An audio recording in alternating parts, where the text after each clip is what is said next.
Emerging on the frontiers of science, a pioneering breed of theoretical physicists and inspired inventors are challenging the way we think about harnessing the unseen forces of nature. Despite ridicule, lack of funding, and outright suppression, they are confronting an outmoded classical worldview and ushering in a monumental scientific revolution.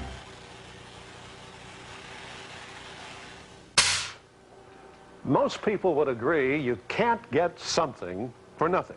There's no such thing as a free lunch. And yet, we get our oxygen free from the air we breathe. We get sunlight free, and water, that used to be free until bottled drinking water came along. But what about energy? We've always had to pay for that, whether it's wood or coal, oil or electricity. It's always been the rule that you can never get back more energy than what you put in the first place. That's a fundamental law of nature. Physicists of the 19th century figured that out with the first law of thermodynamics, the conservation of energy. Maybe so. But science has come a long way since then. And laws? Well, there's never been one that hasn't been broken. No one person in the free energy field has been as determined and persistent as Mississippi inventor Joseph Newman. Since the 70s, Newman has been denied U.S. patents repeatedly on his energy machine, even though numerous engineers, scientists, and even congressmen have testified on his behalf. I started on this back in 1965, picked up a book titled Energy by Life, and it had a lot of things on energy, and I had read about 3 or 4 pages on magnetism. And as I read it, it was almost like a hand came out and slapped me in the face, and I realized that there was something moving in a magnetic field like a river of running water, except it was an invisible entity. And that I knew this was true because they, as I read the material, it said you can move a conductor at a snail's pace through a magnetic field, and lo and behold, the current take off at the speed of light. Now, that's like you telling me you're going to take a fence post and touch a rock, because I'm an old country boy, and that rock's going to take off at the speed of light. I know that's not going to occur. Something has to be going at the speed of light that is a cause that occur. Now, what came to my mind was something I observed as a country boy when I used to shoot ducks on a pond with a .22 rifle. And I'd crawl on my belly and get down to close to about halfway down the hill and then shoot into a pond to shoot ducks. When I'd wait for them to come up, go under the water, and then I'd ease up real fast and shoot them.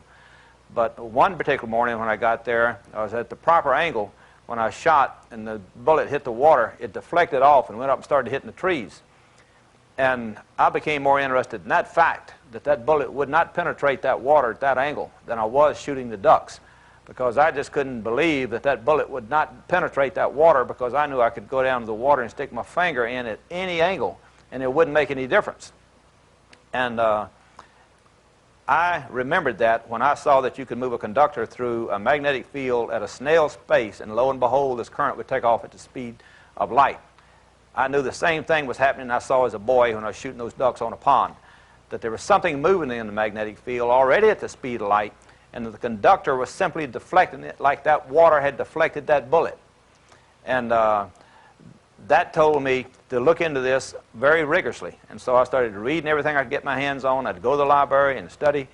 And for 3 years, it bothered me because I read that you could move a conductor at right angles to a magnetic field and the current would go in one direction. You'd push it up and it'd go in the opposite direction. If you turn the magnet over 180 degrees, everything would reverse as far as the current going down the wire. And if you push the wire down parallel to the lines of force of a magnet, I don't care how vigorously you did it, or how fast you did it, or how much energy you used, as long as you maintained the parallel position, you wouldn't get anything. Now, that told me that there was something moving in a magnetic field at the speed of light, and that it has some kind of mechanical characteristic that caused what was observed when you moved a conductor through a magnetic field. Now, the existing knowledge, they gave you a mathematical observation of that effect, but they didn't tell you why it occurred.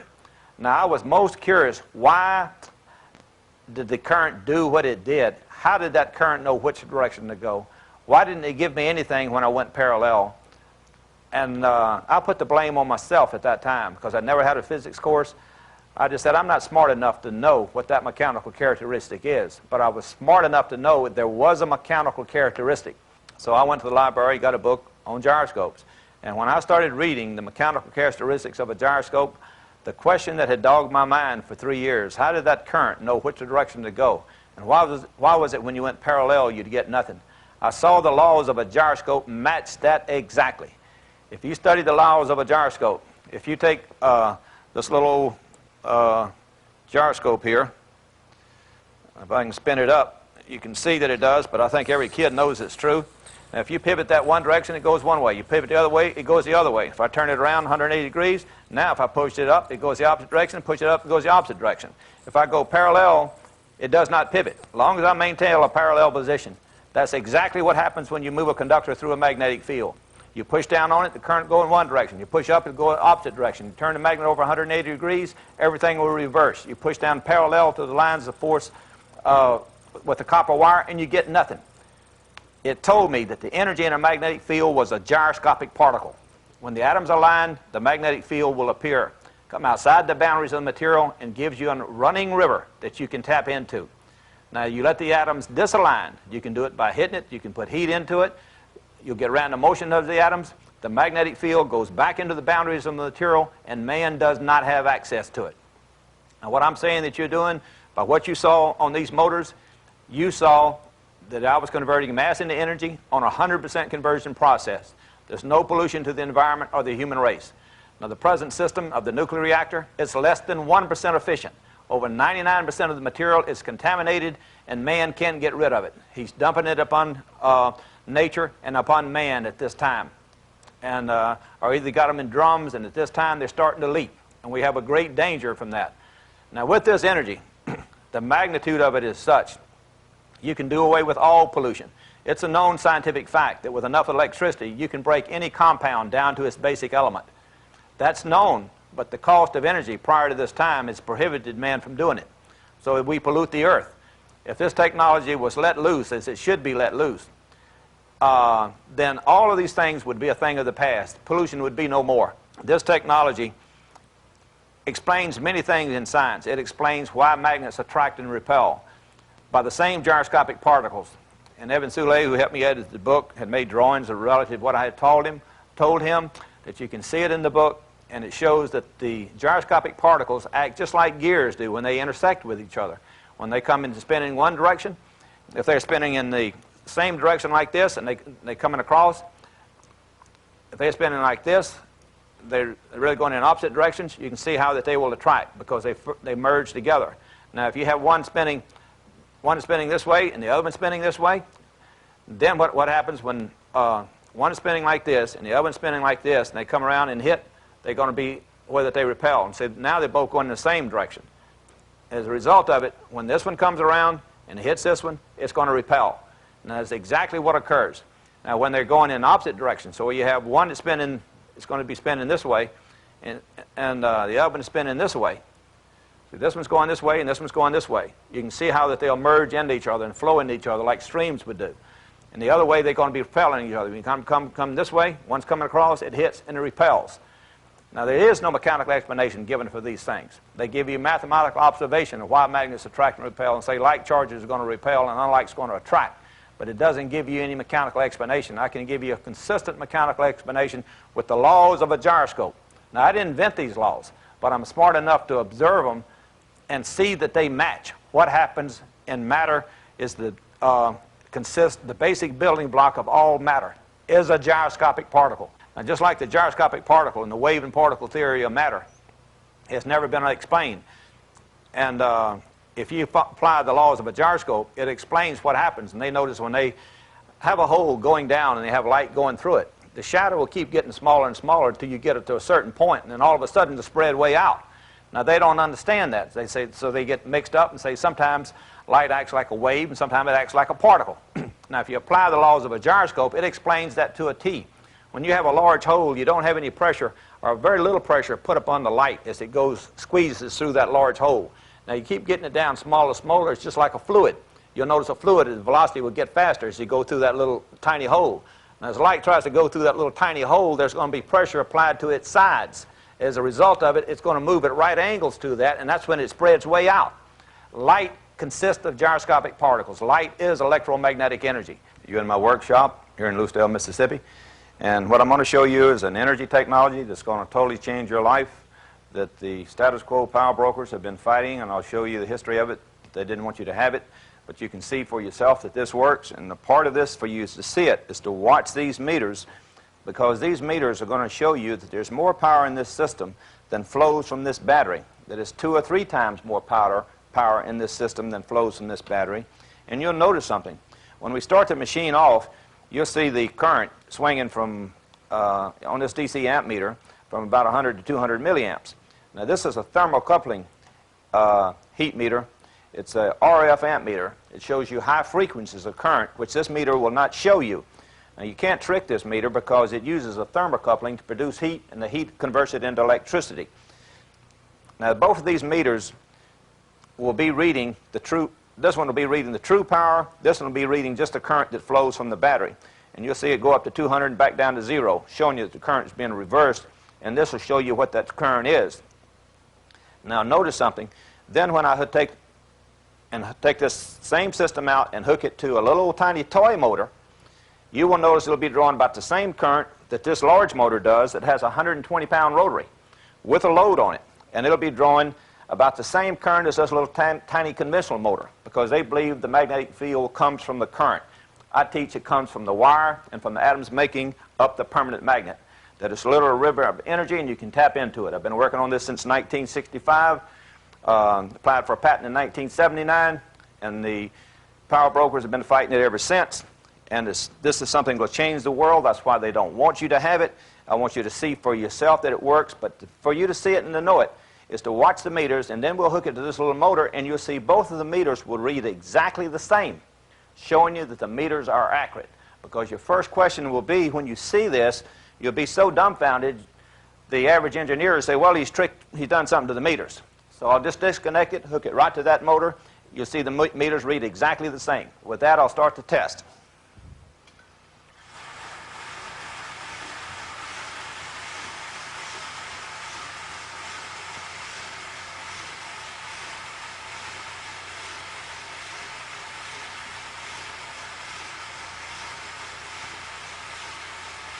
And if you watch these meters,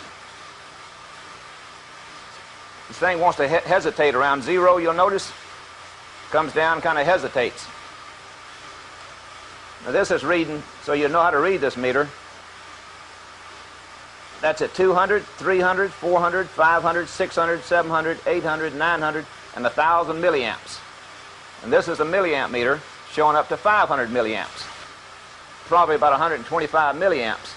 Now you take an average of this going from 200 up to 400, you're going to be up around 300 milliamps, which is more than twice the power of what you see in this system right here. Now how do you explain that unless what I teach is true? That you have the load of this 42-inch steel fan blade on this motor, and even though you do this, you see that there's more current being produced by this system than those batteries are capable of delivering, because batteries will not produce RF power. So the RF power must be coming from the motor. Now RF power is true power, and the way you know this meter only works by converting into heat, and the heat is converted into electricity because it runs through a resistor. Here it don't quite get down to 200 and gets right up close to 400, so you're going to have an average of at least 300 milliamps here. So you have an average of 125 here. If you take double that, you're going to have 250 milliamps. So you're well over twice the current is flowing in this system than these batteries are capable of delivering. And the batteries cannot produce RF power. Now this is real power. It has to be coming from the system. It clearly shows that the energy output of the system is greater than the energy inputted into the system. And that's what I've been saying. That's what's more than 30 scientists who came to my home from around the world. Some of them came all the way from England, signed affidavits that the invention worked. And so that the question will be asked, how do you know that this meters here haven't been tricked? And the answer to that is simple, is that we're going to disconnect it and then hook it to a conventional little toy motor, and it'll be drawing close to the same kind of current. And let's see what we see then. And you're going to see then that they read very close to the same thing. This one here, you'll notice, will be way down here, probably a little bit below 200 milliamps, and so will this one over here. I'm running through a 25 ohm resistor just so that you don't overload this motor here with the battery voltage. Okay, now you'll see that this goes up to 200 milliamps. This one is going to about 150 milliamps. That's the 200 mark right there. So if anything, this reads just a hair low.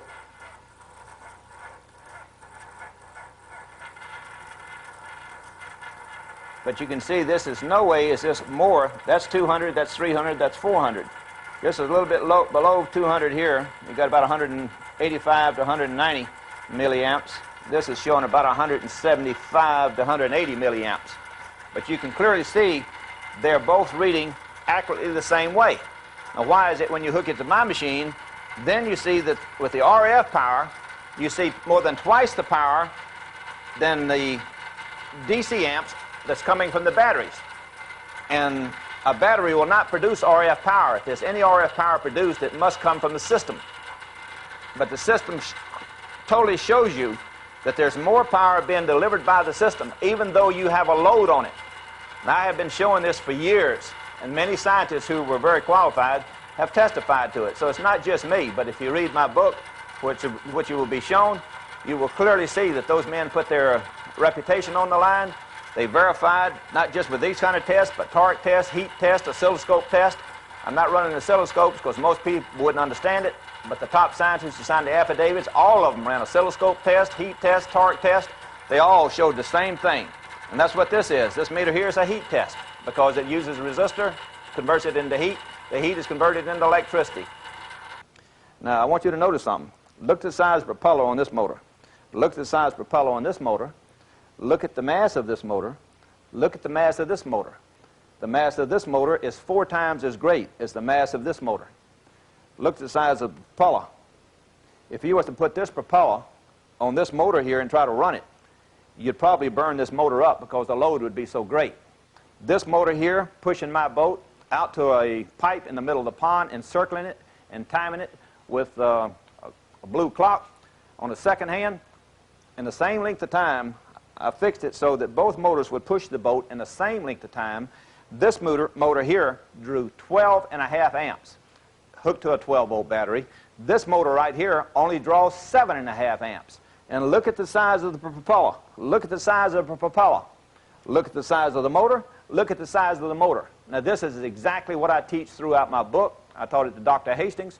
I've taught it to the world, that the larger you make the mass, then the smaller amount of power it will take and the more power it will produce.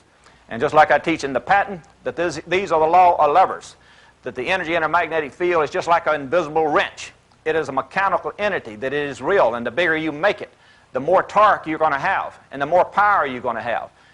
And if I made a coil as big as a whole city, with a magnet in it proportionally, the power it would be phenomenal, and it would use less power than the other little motors that I'm using, are less power than this little motor right here, for a simple reason. The energy does not come from the current. It comes from the atoms making up that mass. The only mistake was made back in 1820, that they made the mistake that they believed the current came, the magnetic field came strictly from the current, and the coil was dormant like a water pipe carrying water.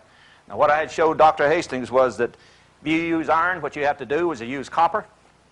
And the bigger the iron, the more copper you'd have to use, so that you would align the atoms of that mass. And I've taken the armatures out of these motors, went to a Fox Marine in Mobile, got him. He was very helpful. He gave them to me. And I see that they have done exactly what I have said. And the small ones that they're making now, they'll have 12 pieces of iron, and they use fine wire. They go to a Mini Coulter 99. It's got 10 pieces of iron, and it's got bigger gaps in it, so they can use larger wire, get more wire, have greater mass of wire as well relative to the iron, and they use very little current. As I get the armatures of their motor from Fox Marine and Mobile, this is the motors that they're making right now. This is a smaller motor, like this one right here. Now you'll notice that they have 12 pieces of iron. If you count them, that's 1, 2, 3, 4, 5, 6, 7, 8, 9, 10, 11, 12 pieces of iron that they have in this one. So the spaces between it is small, and notice they use small diameter wire. Now this is a lot bigger one. This is Mini Coater 99. You'll notice now they only have 10 pieces of iron. 1, 2, 3, 4, 5, 6, 7, 8, 9, 10. So the gap in between it is greater. Notice the diameter of the wire. The wire is bigger so that they can get more wire, greater mass inside of here, so the power that is utilized will be less. The diameter of this is larger, so they have more torque. If they wanted more power, now this motor, the bigger the motor, the less power it will use, and it'll still use less power than this one. They have done exactly what I said do. Now you can take this to the nth degree, and that's what I'm going to build. How do you use iron? What do you do when you use iron? And he asked me, if you use more iron, do you have a greater, is your magnetic field greater? I said, sure it is, Roger. I said, just think about what I told you. I said, the magnetic field, I don't care if it's from iron, I don't care if it comes from a conductor, I don't care what it comes from. The more the mass, the greater the magnetic field that you're going to have. And see, we had even built some down here, but we couldn't get this iron here in larger pieces because this is lamentations. You have to have a die made, you've got to have a good bit of money to stamp these things out. And then each one of the lamentations is insulated. That's to keep the eddy currents that occur without the lamentations that acts as a braking effect upon this system. And the way they do it is that way. But what I do give Roger Hastings credit for is that he mastered exactly what I taught to a T, while everybody else acted like this ought to be complicated, it ought to take a genius to do it. And I kept telling anybody I can teach a monkey to wrap wire. It doesn't take any genius. Evans heard me say that a million times. I've said it on many talk shows. I've said it in my writings. And I didn't understand why people wouldn't come forward and get behind it.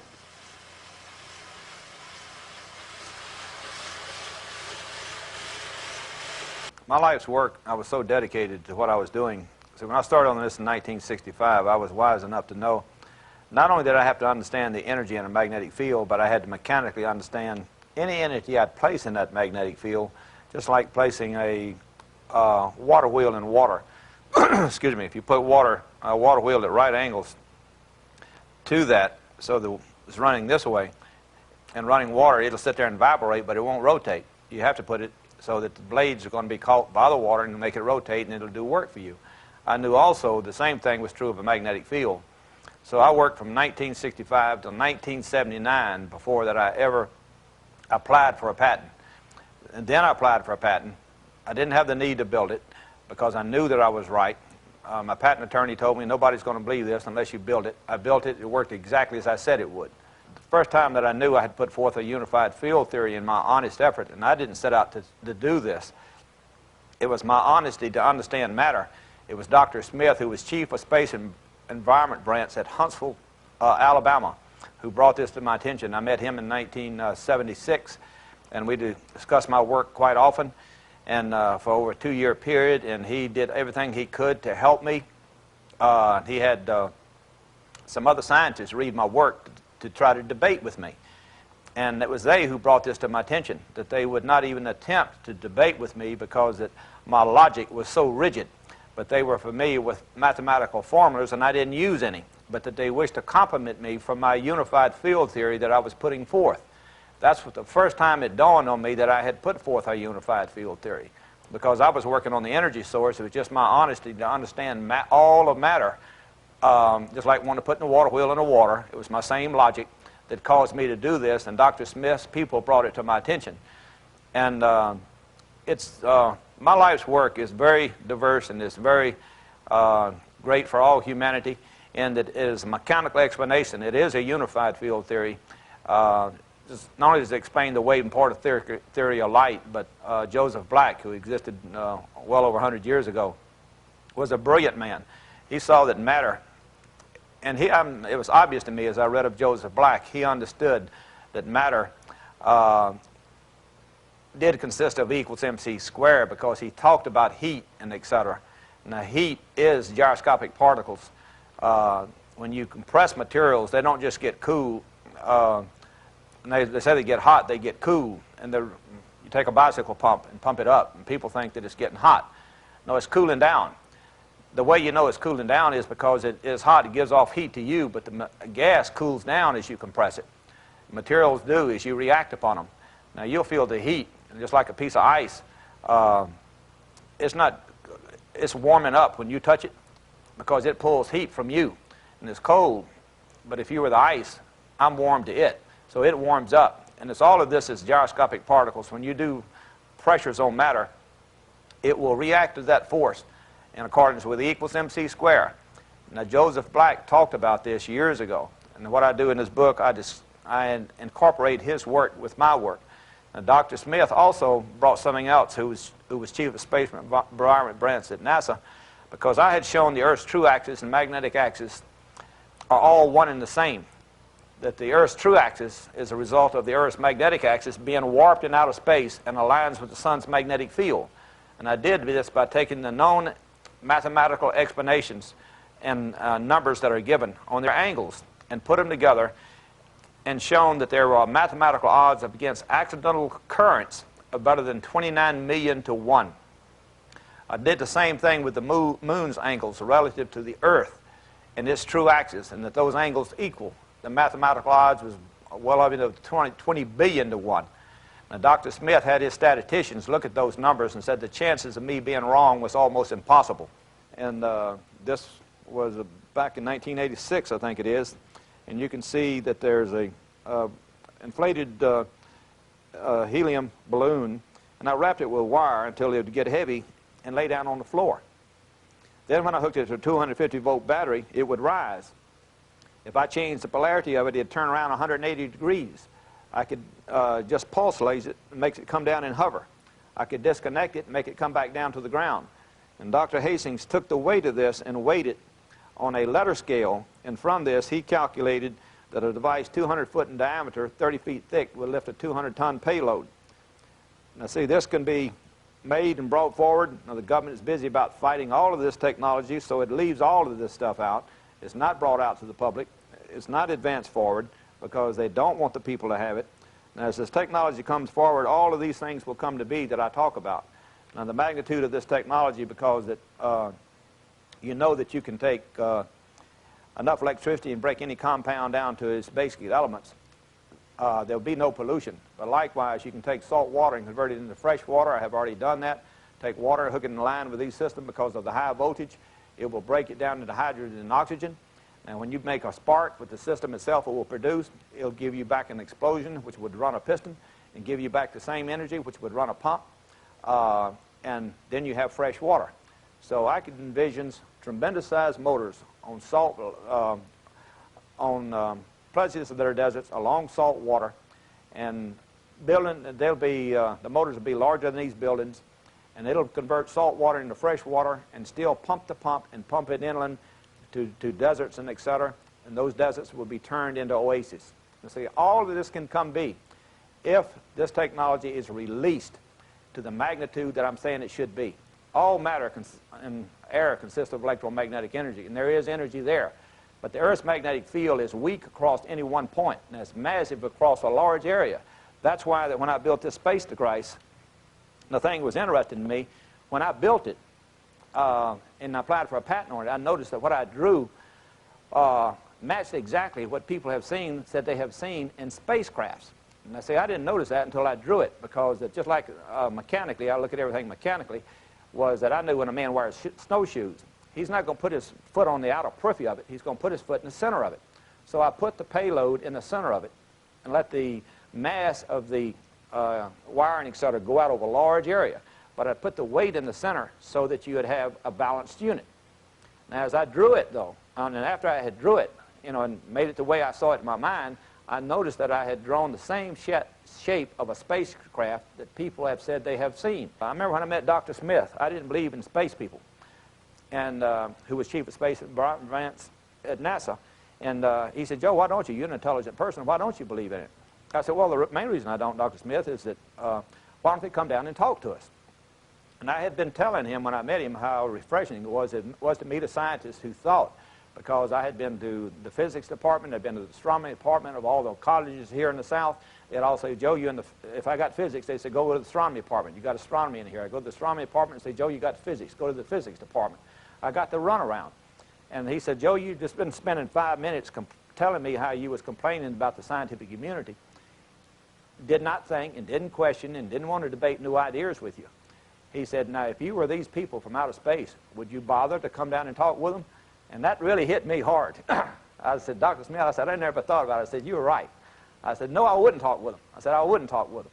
There could be ships that would be made to carry freight. There'd be no pollution to the earth. You don't need roads. You don't need all this wrecks and et cetera that occur.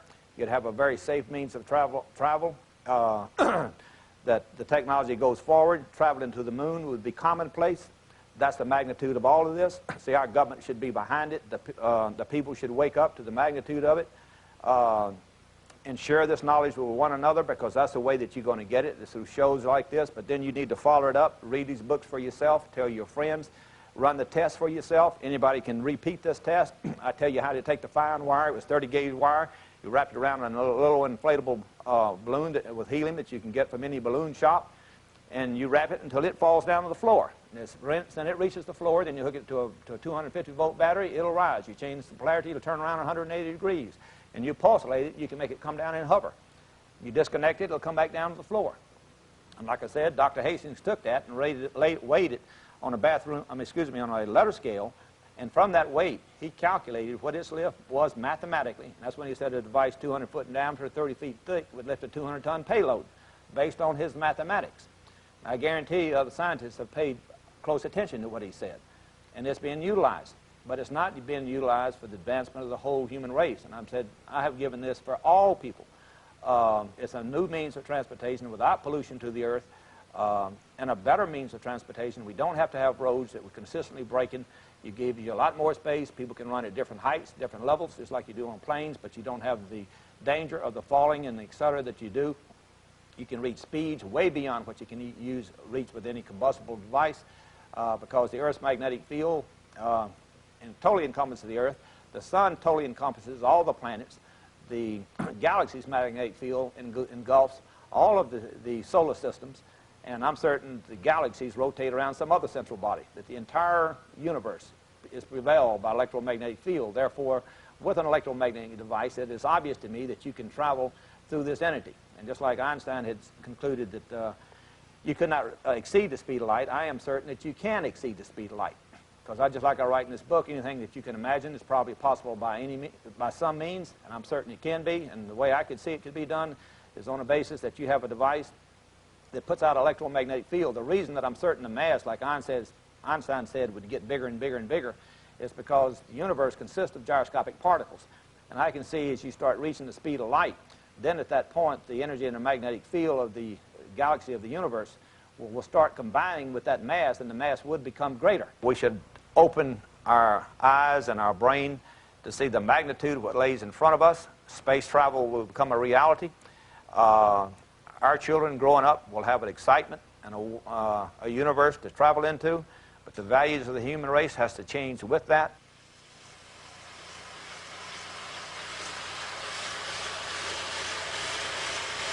Let me just give the facts and let y'all kind of draw your own conclusion.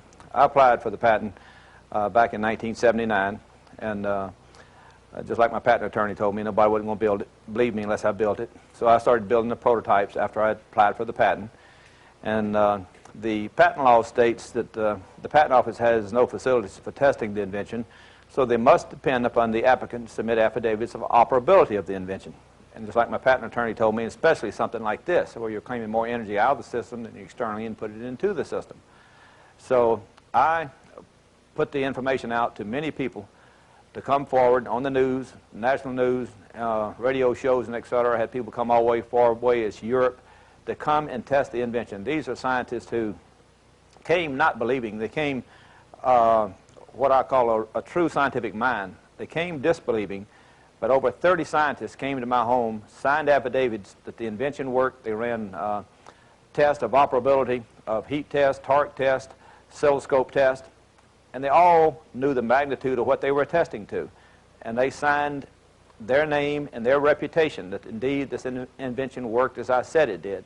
And they all understood the magnitude of what they were saying. They were risking their reputation that they had worked hard and went to school to gain. And I love these men who done this. And there was one girl who also put her reputation up, who had engineering experience. And I love them for doing that. Now, I sent it to the Patent Office in good faith. Now, the Patent Office responded and implied that there was some type of conspiracy, that we were incompetent, or either they had conspired with me, that they didn't believe it, they wouldn't accept the affidavits, which was against the patent law itself. The examiner had told me right up front, I don't think I'll ever be able to give you a patent no matter what evidence you present to me. When I went to the board of a board before them, they admitted, when I had complained about the examiner, I went in front of a board, and the board agreed that the invention worked and had read my work. In fact, one of the guys there complimented me, said that your logic is indisputable. I've read your literature, which was made a part of the patent. And he said, however, you have not written it so someone could build it.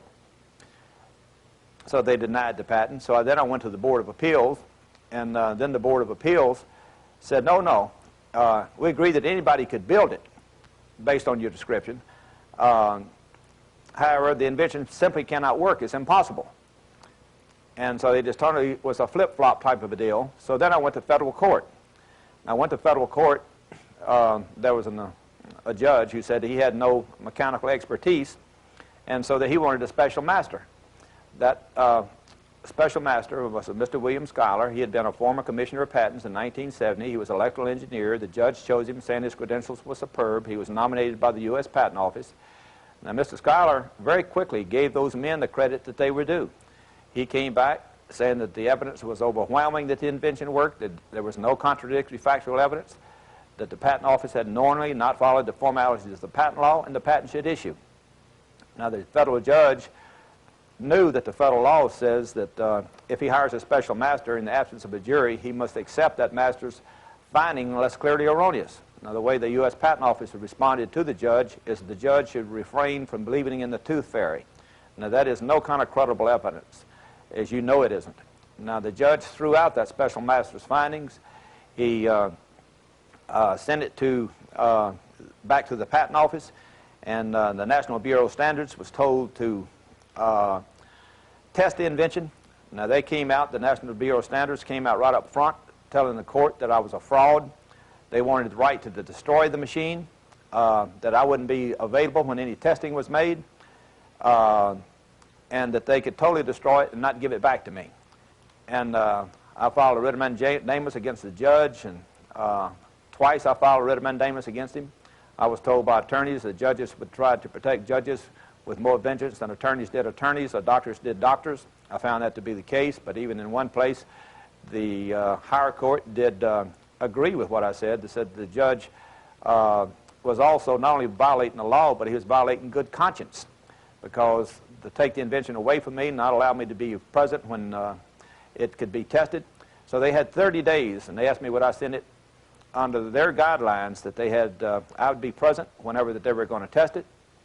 They couldn't destroy it, and they had to give it back to me. They had 30 days to do that, and they would call us at the last minute when they got ready to do a test. I'd be way down here in Lucedale, Mississippi, and say they're going to have a test within 2 hours. My attorney's up in Washington, and all my people that I had credible scientists with me were scattered across the nation. And they knew I couldn't make it. But they never did test, and then in 30 days, we went to pick up the machine, my attorney did, and he was held in contempt by the judge. He violated the higher court's order, and they kept the machine 180 days. And then they said it didn't work, and they said they grounded the machine. Now, everybody out there, and every engineer out there knows, a ground has only one purpose, and that's to dump excess energy.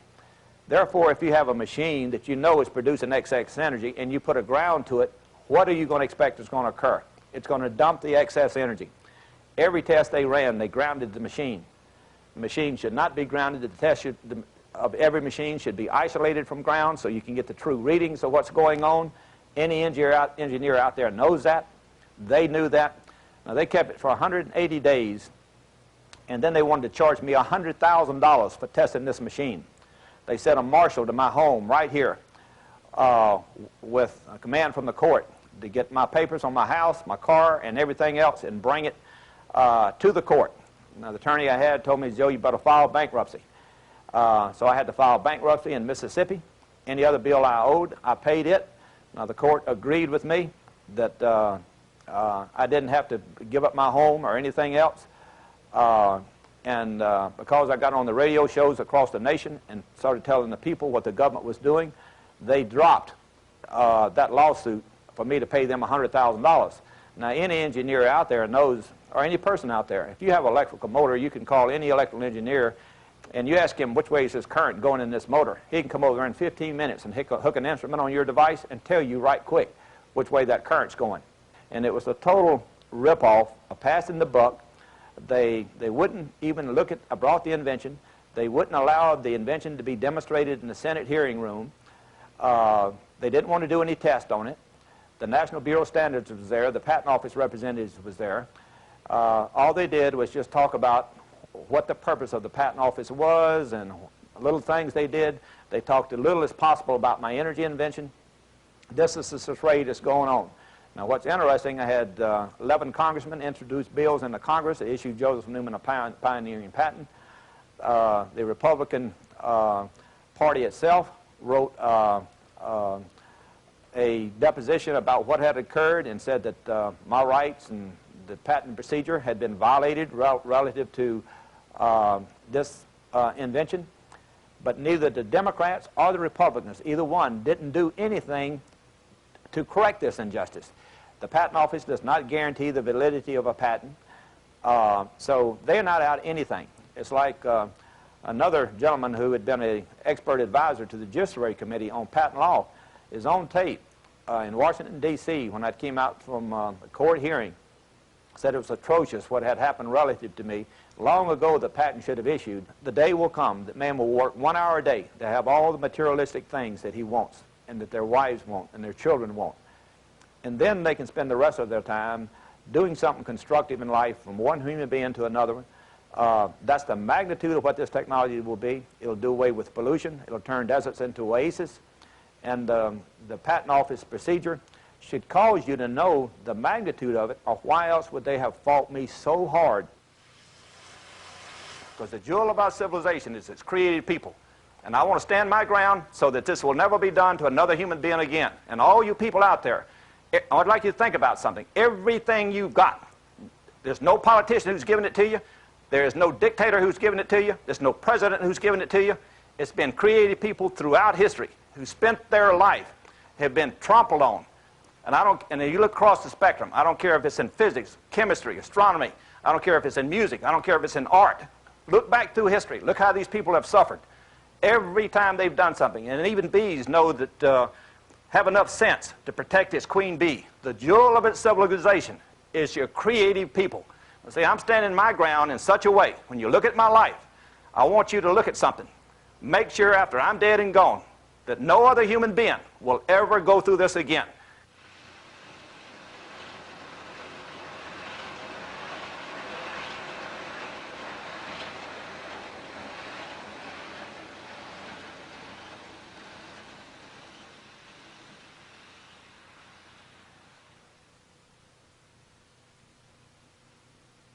If you were fascinated by the amazing technologies and concepts you've just witnessed, now you can get even more valuable information and details from the new Energy series. 5 full-length videos, 9 hours of in-depth conversations and demonstrations of free energy systems. Explore the worlds of inventors and theoretical physicists who are changing the paradigms of science. Volume 1 features Tom Bearden. In particle physics, any electrical charge is automatically a broken symmetry. Now, what this means is there is a virtual photon flux, a violent flux exchange between the vacuum itself, which is filled with this virtual photon flux. Volume 2, John Hutchison. I feel that is also true. I think the mind can act as also a cohere of frequencies and transmit them out and unlock this doorway into space and time. This motor here drew 12.5 amps. Volume 3, Joseph Newman. This motor right here only draws 7.5 amps. And look at the size of the propeller. Look at the size of the propeller. Look at the size of the motor. Look at the size of the motor. Now, this is exactly what I teach throughout my book. I taught it to Dr. Hastings. I've taught it to the world, that the larger you make the mass, then the smaller amount of power it will take and the more power it will produce. Volume 4 highlights Troy Reed. This is an old mechanical device. It's got 2 inner wheels on the inside and 2 outer shell wheels with magnets. They got 8 magnets on this side, 8 magnets on the inside here. Let's see what kind of torque we got at 75 psi. In Volume You all 5, ready? Dennis Lee. Okay, here goes. Maxed it out. So it went all the way off the end of this thing, 150 foot-pounds of torque. Applied this engine. They're just to the new $29.95 for process. each tape. Now the Or process get all here, 5 for that it's been modified to $119.95, a is savings called of the $30. Fisher-Brouwer Place your order cycle. today. Call 1-800-795-TAPE, T-A-P-E. Or write to Lightworks Audio and Video, Post Office Box 661593, Los Angeles, California, 90066.